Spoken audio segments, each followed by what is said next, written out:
ونعوذ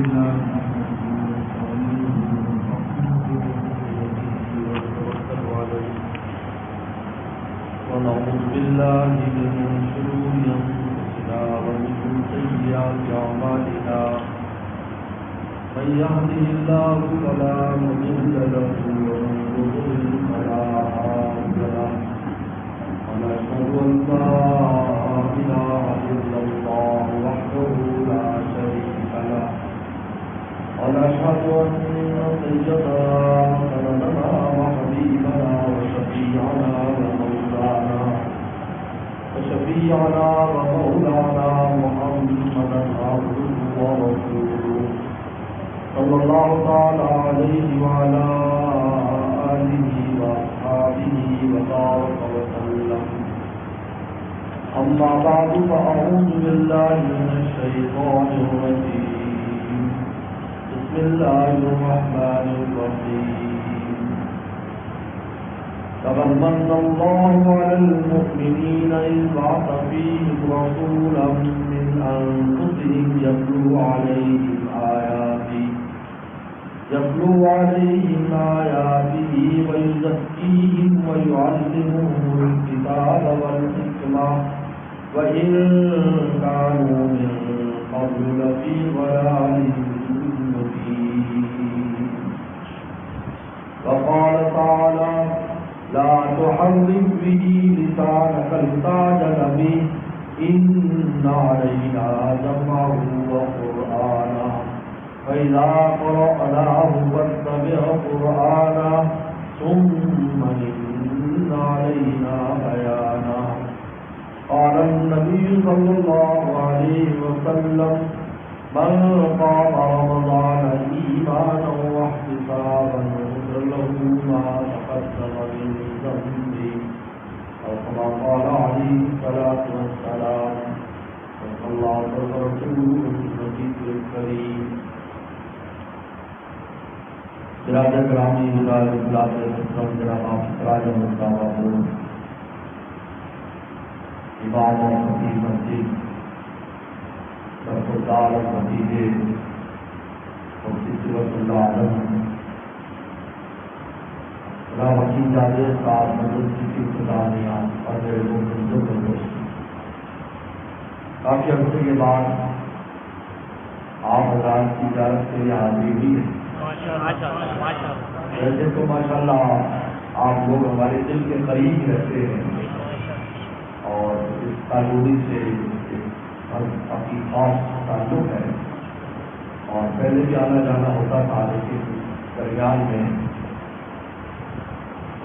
کورونا کی وجہ سے کافی انتظار رہا. اللہ تعالیٰ کا فضل ہے کہ اس سال جو مسجدوں کی مائیں ہیں، جو مسجدوں کی گڑھ ہیں، حرم مکہ اور حرم مدینہ، وہ بھی آباد ہے اور ان کی بیٹیاں بھی آباد ہیں. ساری مسجدوں کی بیٹیاں ہیں. مسجدیں بیت اللہ کی بیٹیاں ہیں اور مدرسے صفا کے بیٹے ہیں. مسجد مدرسے کی نسبت مکہ اور مدینہ جاتی ہے. مدینہ کی نسبت حقیقت میری وگرنہ حقیقت میں سچے ہیں. میرے دوستوں، اللہ تعالیٰ کا فضل عظیم ہے کہ آپ حضرات تراویح میں قرآن مجید مفتی صاحب نے سنایا اور آپ نے سنا. میں ایک بات آج کل بہت میرے دل میں آتی ہے کہ اللہ تعالیٰ نے جو قرآن کی حفاظت کا نظام بنایا ہے، اِنَّا لَهُ لَحَافِظُونَ، ہم حفاظت کریں گے. اچھا لفظ استعمال کیا ہم، میں نہیں کہا، الگ لفظ میں بھی قرآن نے استعمال کیا. اللہ نے اپنی ذات کے لیے نہیں اللہ، میں اللہ ہوں. لیکن جب قرآن مجید کی باری آئی ہے تو اِنَّا ہم نے نازل کیا، اِنَّا انزلناہ کے لفظ، اِنَّا نحن نزلنا الذکر، ہم نے، یعنی شاہی خطاب ہے. جس طرح بادشاہ پہلے زمانے میں خطاب کرتے ہم آپ کو حکم دیتے ہیں، حالانکہ ایک آدمی ہوتا تھا لفظ ہم استعمال کرتا تھا یہ بتانے کے لیے کہ اس حکم کا معمولی نہ سمجھنا، ہماری شاہی اس کے پیچھے. ہم نے نازل کیا، اس کو کوئی عام کلام نہ سمجھنا. یہ ہمارا کلام ہے، پورے عالم پر ہمیشہ کے لیے کی شاہی ہے، یہ اس کا کلام ہے، ہم نے نازل کیا ہے۔ ہماری نعمتیں، ہماری عظمتیں، ہماری طاقتیں، ہماری قوتیں، ہماری برکتیں، ہماری رحمتیں اس کلام کے پیچھے ہیں۔ یہ عام کلام نہیں ہے جو میں اور آپ کوئی عام کلام پڑھ لیں، عام کلام نہیں ہے۔ عام کلام ہوتا جو چاہے جیسے پڑھ لیتا، سمجھ لینا کافی تھا۔ ایک آدمی انگریزی کا لفظ غلط بولتا ہے لیکن معنی سمجھ رہا ہے، اس کا معنی کیا ہے۔ اسکول کالج میں پڑھنے والے اسٹوڈنٹ، میں بھی اسٹوڈنٹ رہا ہوں، اس زمانے میں انگریزی نے ترقی نہیں کی تھی تو بہت سے الفاظ غلط استاد بھی بول جاتا تھا، شاگرد بھی پڑھ لیتے تھے، لیکن معنی مفہوم آتا تھا، کوئی اعتراض نہیں کرتا تھا، امتحان میں پاس ہو جاتے تھے۔ اللہ فرماتے یہ ہمارا کلام ہے، جہاں پڑھنے میں تمہاری مرضی نہیں چلے گی، تم جیسے جائے پڑھ لو۔ جہاں تو پڑھنے کی بھی آداب ہے کہ پڑھنا کیسے ہے، یا اخبار چھوڑیے، عام کلام چھوڑیے، بغیر وضو کے تم پڑھ لو، جنابت میں تم پڑھ لو، حیض کی حالت میں عورت پڑھ لے، نہیں، یہ آداب ہے۔ اور اعوذ باللہ من الشیطان بھی پہلے پڑھو، پہلے شیطان سے پناہ مانگو، پھر ہمارا نام لو، پھر ہمارا کلام پڑھو، اور پڑھو بھی ویسے جیسے ہم نے اپنے پیغمبر پر اتارا اور ہمارے پیغمبر نے امت کو سکھایا۔ الف لام میم ذالک الکتاب، الف لام میم، الف کو الگ پڑھو، میم کو الگ پڑھو، ملا کر نہیں پڑھ سکتے، ہماری مرضی نہیں چلے گی، مولا کا کلام ہے، اسی کی مرضی ہے۔ غلط پڑھو گے اجر نہیں ملے گا، پکڑ ہوگی تمہاری۔ راجا حدیث میں آتا ہے کتنے قرآن پڑھنے والے قرآن کو غلط پڑھ رہے ہیں، بل قرآن یاد رکھوں، قرآن ان پر لعنت کرتا ہے۔ میں عام کلام تھوڑی ہوں، گاؤں سے آنے والا اردو بولے جیسی بولے کوئی بات نہیں، بات سمجھ آ رہی،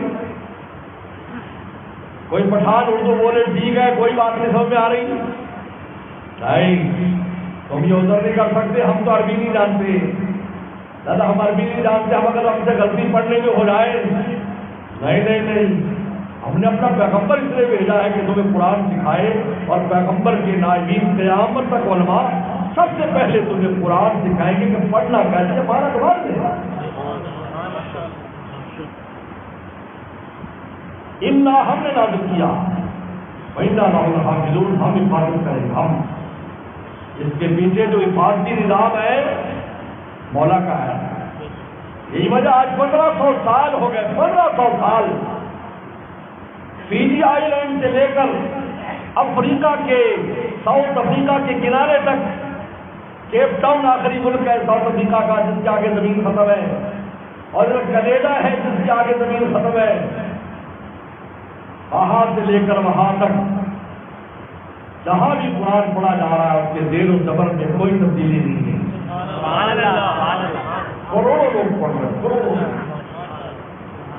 ہزاروں لاکھوں مسجدوں میں پڑھا جا رہا ہے، سب یہی پڑھ رہے ہیں جو آپ کی مدنی مسجد میں پڑھا گیا ہے، یہی حرمین میں پڑھا جا رہا ہے، یہی رسول اللہ نے پڑھا تھا، یہی جبریل لے کر آئے۔ دیکھو خدا کی قسم میرا دل تو شکر سے بھر جاتا ہے کہ الحمدللہ وہ کلام جس طرح آیا تھا آج 1500 سال کے بعد بھی ہم ویسے پڑھ رہے ہیں، ویسے سن رہے ہیں۔ معمولی بات ہے، یہ معمولی بات ہے، خدا کی قسم بہت بڑی نعمت ہے، اپنے ساتھ نہیں ہے، وقت میں ملی نعمت ہے۔ صحابہ سے پوچھو، آپ سے پوچھو، جہاد کرنے بھی جا رہے ہیں، قرآن بھی سیکھ رہے ہیں، دین کو پھیلانے میں 70 حافظ قرآن صاحب ایک دن شہید ہو جاتے ہیں، صفحہ میں پیٹ پر پتھر باندھ کر قرآن سیکھ رہے ہیں، اور جب اسلام پر استاد پڑھتے ہیں تو میدان میں بھی اتر رہے ہیں۔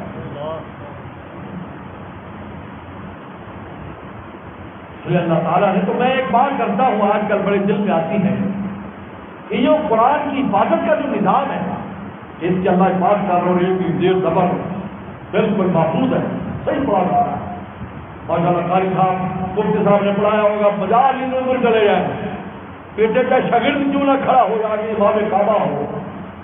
جب وہ پیچھے کھڑا ہوتا ہے نا سامنے آگے امام کعبہ ہے. ہم نے حرمین میں بھی یہ منظر دیکھا کہ امام کعبہ یا مسجد نبی میں نماز پڑھا رہا ہے اور اس سے غلطی ہو گئی, کوئی آیت چھوٹ گئی یا کچھ چابے لگ گیا, پیچھے سے ایک عام حاجی لقمہ دینے والے تو ہے لیکن ایک عام حاجی میرا آپ جیسا کوئی حاجی کا اگر سب کے عمل میں ہے وہ فوج لقمہ دے گا, حالانکہ وہ امام تو ماشاء اللہ بلندر برتر ہے, اس سے مسافر کا ٹائم نہیں ملتا, اس کی دھارت کے لیے لائن لگانی پڑتی ہے. لیکن قرآن مجید میں ذرا بھی غلطی کرے گا پیچھے سے لقمہ آئے گا. کیوں؟ اللہ فرماتے ہیں ہم اس کی حفاظت کرتے ہیں. اس وقت جس سرکاری ڈیوٹی پر ہے پیچھے والا حافظ قرآن وہ کبھی بھی سرکاری ڈیوٹی پر غلطی نہیں کرنے دے گا. اگرچہ امام صاحب جتنا اونچا آدمی کو بادشاہ وقت کیوں نہ ہو اور یہ معمولی کسان کیوں نہ ہو, لیکن جہاں غلطی نہیں دیکھوں کہ برآمد اوپر سے نظام چل رہا ان لہو الحافظ ہم بات ہے. اس حفاظت کے نظام میں یہ تراویح کی نماز بھی شامل ہے. سن لو اور خوش ہو جاؤ. قیامت کے دن جب تراویح کا ثواب ملے گا نا ہمیں اور قرآن سننے سنانے کا, اللہ فرمائے کہ ہماری کتاب کی حفاظت کرنے والوں کو لے آؤ تو علماء پیش ہوں گے, حافظ پیش ہوں گے, قاری پیش ہوں گے, مدنی مسجد کے مقتدی بھی پیش ہوں گے.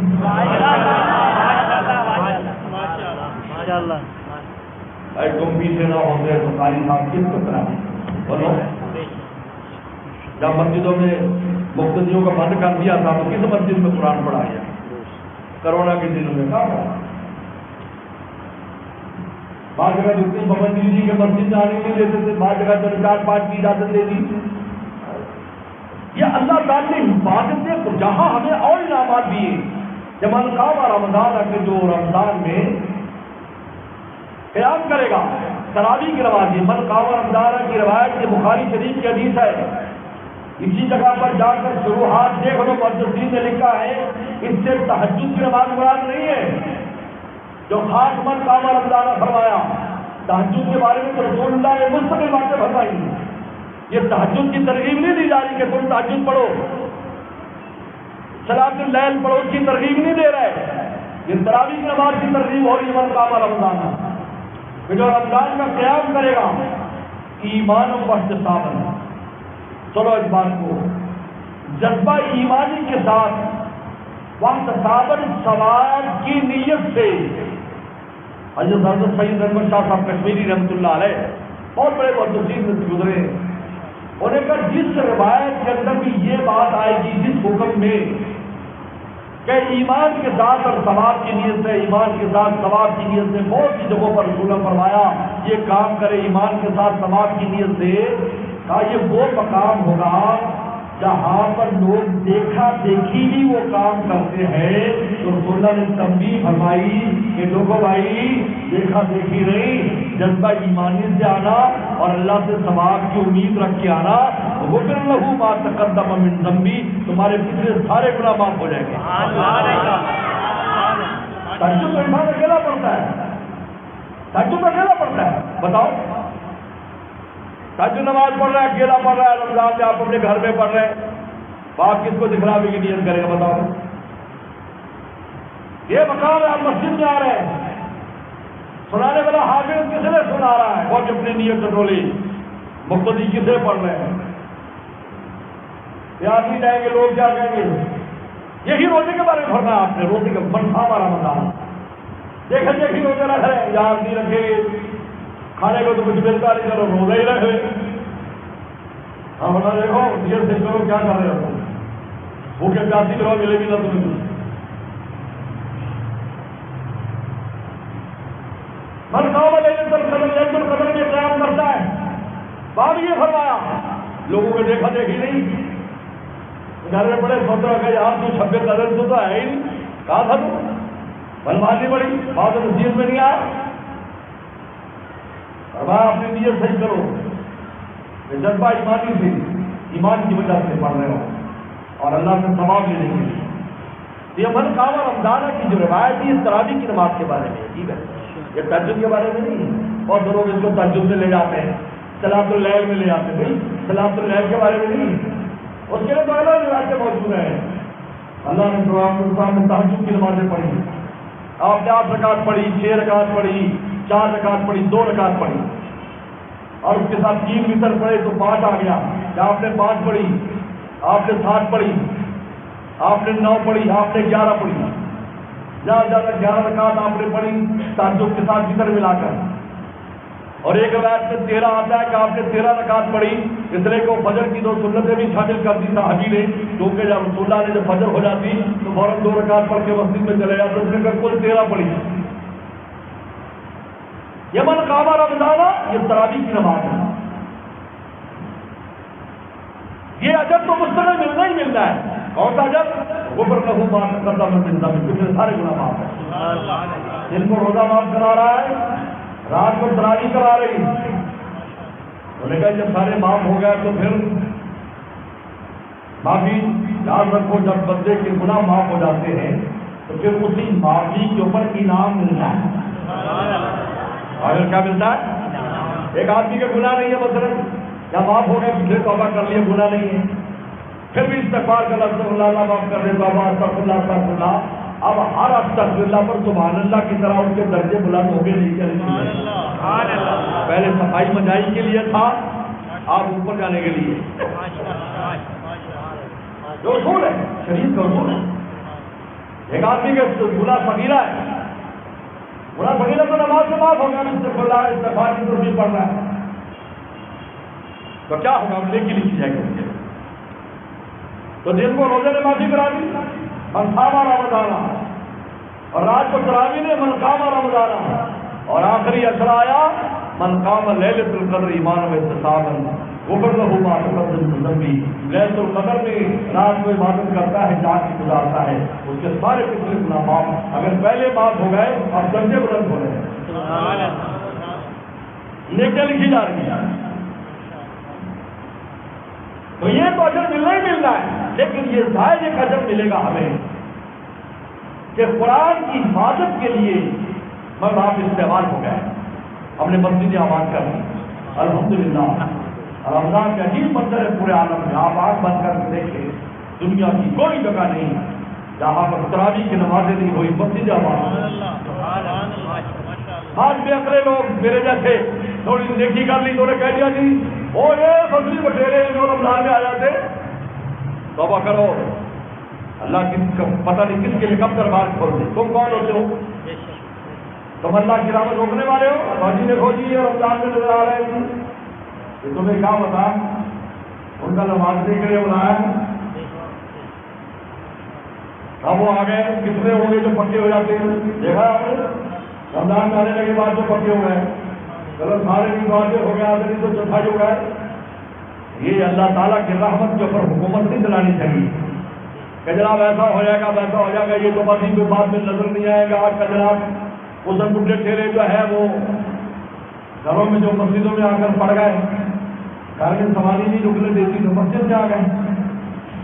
جب کوئی چیز نہ لا, شیخ پرتوت بن گیا, کوئی کرتوت نہ کر سکے تو تصویر پکڑ لی. اب جوانوں پر ٹونٹ کرتے, بہت خطرناک بات ہے, یاد رکھو. کہ کسی عمل کی قبولیت کی بنیادی شرط یہ ہے کہ اس عمل پر تیری نظر کی ہوتی ہے. تو نے بہت اچھا ہے. آپ مجھے بتائیں, میں آپ سے پوچھتا ہوں مدنی قانون کی سمجھدار ہوں تو نماز کے بعد لوگ سنتے ہیں سلام پھیرتے ہیں, اللہ اکبر کہنا اور 3 دفعہ استغفار کرنا. ٹھیک ہے یار, بولو ہے نا, حدیث میں آتا ہے, بخاری میں آتا ہے. حضرت عبداللہ بن عباس بزرگ بچے تھے, پچھلی صفوں میں ہوتے تھے, کہا کہ ہمیں رسول اللہ کا سلام کا پتہ نہیں چلتا تھا, تو پیچھے ہوتے تھے, اسپیکر تو ہوتا نہیں تھا. اللہ اکبر جب آپ فرماتے تو ہمیں پتہ چل جاتا نماز ختم ہو گئی.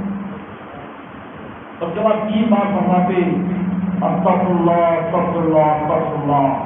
یہ امت کو سنت دے دی رسول اللہ نے کہ اگر جب تم نے نیکی کی ہے, نماز جیسی عبادت کی ہے, لیکن پھر بھی معافی مانگو، اللہ جیسی چاہیے تھی ویسی نہ کر سکے، معاف کرنا۔ تو کون پھر اپنے کہہ سکتا میں نے یہ کیا، میں نے وہ کیا، میں نے یہ کیا، کہہ سکتا؟ نماز میں استغفار کرا جا رہا ہے۔ نیکی کی قبولیت کے لیے یہ ہے کہ آپ کی نظر نہ ہو بلکہ یوں پاؤ اللہ قبول کر لے۔ آج دیکھیں آج ماشاءاللہ پورے عالم میں مسجدیں ہیں اور سارا کعبہ کی طرف منہ کر کے کھڑی ہے۔ خانہ کعبہ کی تعمیر بہت اونچا عمل ہے جو ابراہیم السلام سے اللہ نے کام لیا، ان کو انعام دیا، انعام۔ سن لو، کوئی مسجد بناتا ہے، خدمت کرتا ہے، اس کو انعام سمجھ لیجیے کہ اللہ نے تیری کوئی نیکی قبول کر لی کہ تو بھیک دے دی، کہنے کا چودھری بن جائے اور جی میں مسجد میں آئی میری مرضی، کس کو آنے دوں گا کس کو نہیں آنے دوں گا، ویزا لگانا پڑے گا۔ حضرت ابراہیم صلی اللہ علیہ وسلم نے قربانیاں دی تو کیا اعلان کیا؟ ابراہیم جانا میرے گھر تعمیر کر، جو قربانیوں پر اعزاز کیا جا رہا ہے۔ جب کو ابراہیم القواعد البیت واسماعیل، باپ مستری ہے، بیٹا مزدور ہے، بیٹا حضور صلی اللہ علیہ وسلم کے دادا حضرت اسماعیل السلام اور باپ حضرت ابراہیم السلام وہ بھی رسول اللہ کے دادا، ایک مستری کتنا ہوتا اور مزدور کتنا ہوتا، جن کے ذریعے رسول اللہ کی ذات دنیا میں آئی۔ تمام پیغمبر آئے، ابو الانبیاء ہے حضرت ابراہیم السلام، تمام پیغمبر، یعنی 1,24,000 پیغمبروں میں اگر دیکھا جائے تو مشکل چند 100 پیغمبر ایسے ہوں گے جو ابراہیم السلام سے پہلے آئے، باقی سارے ابراہیم السلام کے اولاد ہی آئے، ابو الانبیاء کہا جاتا ہے، نبیوں کے باپ۔ اب دیکھیے مکان بنا، گھر بنا ہے، وہ اینٹ لاتے ہیں، آپ لگاتے ہیں، اب جب اونچا ہو گیا معاملہ، ہر سے اوپر جا رہا ہے بلڈنگ، تو وہ گوڑی چھوڑی نہیں ہوتی تھی، کوئی نظام نہیں ہوتا تھا پہلے، تو پتھر لے آئے، پتھر پر کھڑے ہو گئے، دل میں ارادہ کرتے پتھر اوپر چلا جاتا۔ اسی پتھر کا نام مقام ابراہیم ہے، میرے سامنے ہوئے حاجی والے بیٹھے، آپ لوگوں نے زیارت کی ہے مقام ابراہیم السلام کے، حضرت ابراہیم السلام کے قدموں کے نشان بھی ہیں، اس لیے کہ نبی کے اندر اتنا نور ہوتا ہے کہ وہ ہر شے کو پگھلا دیتا ہے، کہ نور کی کثرت نے اور شدت نے پتھر کی جگہ پر پگھلا دیا۔ دیکھو پورا 4 دن اندر ہے ایسا انوارات کے سلسلہ۔ اب مکان بن گیا، مکان بن کے دور کھڑے ہو کر دعا کیا کر رہے ہیں؟ 2 دعائیں کی، اللہ گھر بنا دیا، ایمان چاہیے، گھر بنا دیا، یعنی رسول اللہ کے لیے دعا کی تو اپنا آخری پیغمبر دے دی، وہ ہر نبی پیغمبر اسلام کی بشارت دیتا تھا کہ ایک اللہ کا محبوب آنے والا ہے، تمہاری زندگی میں آ جائے تو اس کو ایمان لانا، ان کی مدد کرنا۔ نبیوں سے اللہ تعالیٰ نے معاہدہ دیا تھا، مثلا سارے پیغمبروں سے معاہدہ دیا کہ میرا نبی آئے گا آخری، ان کی مدد کرنا، دادا وہ مدد کہہ کر چلے گئے، دیکھو وہ آئیں گے، آخر میں عیسیٰ السلام سے وہ بھی کہہ کے گئے، وہ بھی دنیا آسمان پر جانے سے پہلے کہہ کر گئے کہ آخری پیغمبر آئیں گے، ان کا نام احمد ہوگا۔ حضرت تورات انجیل میں آپ کا نام احمد ہے اور قرآن مجید میں اس امت میں آپ کا نام محمد ہے۔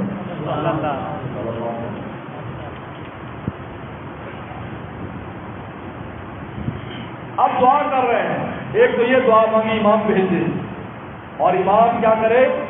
یتلو علیہم آیاتی، آپ کا قرآن پڑھ کر سنائے، کیا کرے؟ میری کتاب سنائے، پڑھ کر، کیسے پڑھے؟ یعنی کتنی بڑی نعمت نہیں ہے کہ رسول اللہ نے ہمیں قرآن سکھایا اور ہم آج پڑھ رہے ہیں۔ آپ کی ذات مبارک نہ ہوتی، اللہ کے کلام کو مخلوق ادا کر سکے، پھر آپ کی زبان وزن نہیں اٹھا سکتی تھی، یاد رکھو اتنا وزن اس میں، ایک حرف اتنا وزن ہے، ایک ہی قرآن کا تب پہاڑ پر نازل کر دیں، پہاڑ زمین میں دب جائے۔ آج دوسری کیا دعا کی؟ ربنا تقبل منا، اللہ ہماری یہ محنت قبولیت کا لائق تو نہیں ہے، لیکن اثراہ شفقت اور راہ تکلم آپ قبول کر لیں. بتا سکیں میں اور آپ کون ہوتے ہیں اور آپ کا کیا. تو میرے دوستوں اللہ تعالیٰ کا فضل ہے کہ قرآن مجید جیسی کتاب جس کے بارے میں خود قرآن مجید نے کہا وسلم کو فرمایا پیغمبر سلام جب جلدی جلدی پڑھتے تھے وہی کے ساتھ کہ کہیں میں بھول نہ جاؤں. فرمایا لا تحرک بھی لسان تعجل بھی ان علینا جمع قرآن. آپ کوئی فکر نہ کریں, آپ کی سینے میں جمع کرنا اور آپ کی زبان سے پڑھوانا یہ ہمارے ذمہ ہے. آج جو مقام پر ہونا ہے کہ ہمارے احسان ہے کہ ہم نے اپنا پیغمبر بھیجا وہ کیا کرتا ہے یتلو علیہم آیاتی کا ہمارا قرآن پڑھ کے سناتا ہے. سب سے پہلے امت کو قرآن کس نے سنایا رسول اللہ صلی اللہ علیہ وسلم کے بارے میں. آپ سنتے جا رہے ہیں کہ کیا مطلب سلسلہ چل رہا ہے یہ جو سنایا جا رہا ہے نا پڑھا جا رہا ہے اس کی لڑی کہاں لگتی ہے رسول اللہ کے ساتھ. آپ اس سیڑھی پر چڑھو گے سلم دربار میں پہنچ جاؤ گے دربار میں. دوستوں بس بات گفتگو میں ختم کرتا ہوں. بہت بڑا اللہ تعالیٰ کی احسان ہے. اس لیے دو چیزوں کی قدر کرو, اپنے دل کی قدر کرو جہاں قرآن جمع ہوتا ہے, اپنی زبان کی قدر کرو جس سے پڑھا جاتا ہے, اور ان کانوں کی بھی قدر کرو جس سے تم قرآن سنتے ہو. میرے مرشد عارف اللہ شاہ کے وقت تھا فرماتے تھے اللہ نے دو کان کیوں بنائے ہیں, اس لیے بنائے کہ اچھی بات ہو, دین کی بات ہو, تلاوت قرآن ہو تو ڈبل مال دل میں جانا چاہیے. ڈبل جیسے کسی بوتل کو بھرنے کے لیے دو پیپ لگا دو اور اس پیپ میں بھی ڈالا جا رہا ہے اس میں ڈالا جا رہا ہو تو کتنی جلدی جگہ بن جائے گی. ڈبل. اور اگر فضول بات ہو تو یہاں سے سیدھا کر دو اس کو بڑے سے نکل جائے, کوئی توجہ نہ بول جاؤ گے تمہیں اور انہیں کیا کہ دوسرے کیا کریں تمہارا اللہ پڑھنا شروع کر. اچھی بات کے لیے دو قیم اور بری بات کے لیے سیدھا, ادھر سے سنا ادھر سے نکل. ان کی قدر کرو, دل کی قدر کرو اس کی. اس میں جو تم دنیا بھر کی باتیں سماج کرتے ہو یہاں قرآن کی سنتے جاتے ہو, چھوٹی چھوٹی سنتے جتنی زیادہ ہو جاتی ہے. بلکہ حدیث شریف میں آتا ہے حضرت علی رضی اللہ عنہ کو آپ نے نصیحت فرمائی طالب القرآن عالم الناس, قرآن پڑھتا پڑھاتے رہنا, پھر مدتا مدتا شہیدہ, اگر تو دنیا چلا گیا تو شہید ہو جائے گا. آدھے بڈھے ڈیرے ان کو چاہیے روزانہ تھوڑا تھوڑا ایک ایک آدھی آئے قرآن یاد کرنے کی نیت کر لے. اگر پورا یاد نہیں ہوا دنیا سے گزر گئے تو طالب علم مریں گے, قرآن کے طالب علم. یہ نہیں فلانا حاجی صاحب, فلانا جیٹھ صاحب, فلانا فیکٹری مالک صاحب, بلکہ وہاں کھڑا ہوگا طالب علم صاحب. اور طالب علم کو قبر میں لوگ پورا فرشتے پورا کرا دیں گے تو حافظ صاحب, قاری صاحب, باقی مال تو مل ہی جانا ہے, وہ اللہ کے رستے میں خرچ کیا ہوگا, لیکن اس کے ساتھ یہ ٹائٹل بھی مل جائے گا حافظ اور عالموں کے ساتھ کھڑا کرے. اور زبان کی قدر کرو, تلاوت کا قرآن کا معذور بناؤ. ایسی پیاری زبان کسی مخلوق کے پاس ہمارے پاس جب چاہے ہم روزانہ کی بنیاد پر معمول بنا. رمضان میں تو ماشاء اللہ پڑھتے, غیر رمضان میں بھی چسکا لگا رہے. اور اس کا بڑا خاص طریقہ میں دوستوں کو بتاتا ہوں.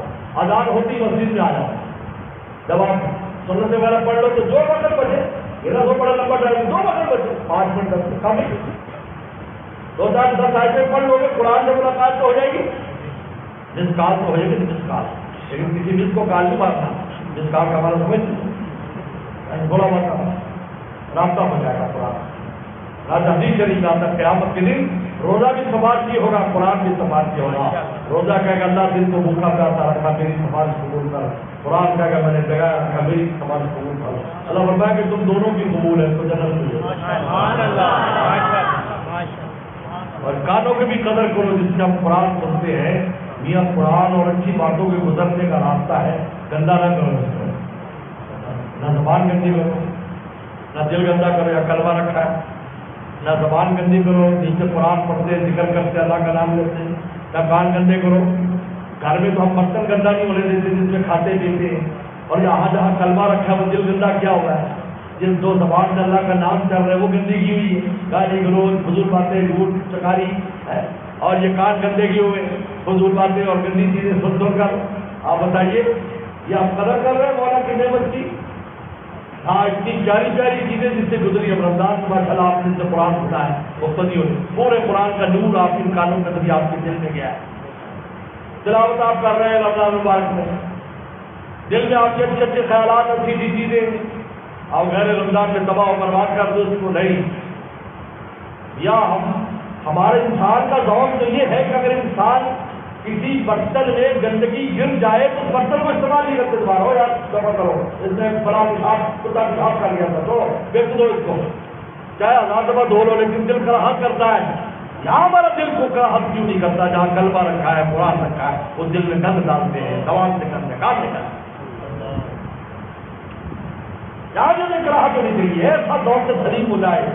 اللہ من صلی اللہ علیہ قلب سلیم، سلام کی والا دل لے کر آئے، سلام کی والی زبان لے کر آئے، سلام کی والے آداب دربار الہی میں لے کر آئے. اللہ من صلی اللہ علیہ قلب سلیم، جب دل سلام کی والا ہوتا ہے کیا سلام کی والا. اللہ مجھے آپ رحمت کی توفیق عطا فرمائے. واخر دعوانا الحمدللہ. اللهم صل على وصل بنا كما صليت على ابراهيم وعلى ال ابراهيم الحمد لله رب العالمين. اللهم بنا نسألك رضاك والسلام اللهم بنا نسألك بالله والله يا الله يا حافظ القرآن قرآن مکمل ہو اس کو قبول فرما. اللہ یا اللہ اس کے صاحب کی پڑھنے کو قبول فرما، اس کی سننے کو قبول فرما، اور جو قرآن پڑھا ہے اور جو سب کی آمد ہے اس کے سب کے قبول کی فرما. ہمیشہ آواز رکھا ہمارے پورے علاقے میں مسجد کو ہدایت کے علم کے روشنی کے پھیلنے کر دیا. اللہ ہمارے مہینے اور دوسری کی باتوں کو قبول کرنا. اللہ یا اللہ اللہ رمضان آ رہا ہے، اللہ پتہ نہیں رمضان ملتا ہے. اللہ جو کچھ اس رمضان سے ہم نے تھوڑا بہت ہے اس کو قبول فرما، ہم سب کی مدد فرما، ہم سب کی مدد فرما. اللہ علیہ السلام کی حفاظت فرما، پاکستان کی حفاظت فرما، ہر مسلمان کی حفاظت فرما. اللہ دینی ملائم سرکاری خانقاہوں کی حفاظت فرما، دینی مراکز کی حفاظت فرما. اللہ ہر قسم کی شر فتنے سے سب کو معاف فرما. اللہ یا اللہ ہمارے پاکستان میں دین کا بول بالا فرما، اسلام کا بول بالا فرما. اللہ بیماری کو عام فرما، عام فرما. جو غربت کو ہدایت نصیب فرما، غیر مسلموں کو ایمان کی توفیق عطا فرما. اللہ اس پروگرام کو قبول فرما، جو نظام کیا ہے اللہ ان کو برکت عاطف سے نصیب فرما. اللہ ہمارے تمام ملکوں پر خبار جو دنیا سے چلے گا سب کی بے حساب فرما، بے حساب فرما. بیماروں کو شفا عطا فرما. میری قبر میں بھی تکلیف ہے اللہ صحت راستے صحت راستے تمام بیماروں کو شفا عطا فرما. میرے ساتھ دوستوں کی پریشانی کو دور فرما، رزق کی تنگیوں کو دور فرما، قرضوں کے بوجھ کو دور فرما. اولادوں کو دیکھ کر اولاد عطا فرما، اولاد والوں کو اولادوں کو ان کی محنت فرما. اللہ سب کا جائزہ فرما. اللہ جن کو اللہ جن کی شادیاں بھی ان سے اچھے سے رشتے عطا فرما، جن کی شادیاں ہوگی گھروں میں اپنے مضبوط عطا فرما. اللہ عالیہ کی جو بھی حاجت ہے آپ خود جانتے ہیں. اللہ کے خزانوں سے ہماری حاجات کو پورا فرما. ہر قسم فتنے مصیبت سے ہماری حفاظت فرما، حفاظت فرما. ہر طرح کی آفت سے نصیب فرما. اللہم نسألک الجنہ ما سأل رسول محمد صلی اللہ علیہ وسلم ونعوذ بك من السعادة في الوجود محمد صلى الله عليه وسلم. لا إله إلا الله اللهم إنا نسألك أنك الله الذي لا إله إلا أنت ولم يكن له كفوا أحد. ربنا تقبل منا إنك أنت السميع العليم. وصلى الله على سيدنا محمد وآله أجمعين. السلام عليكم.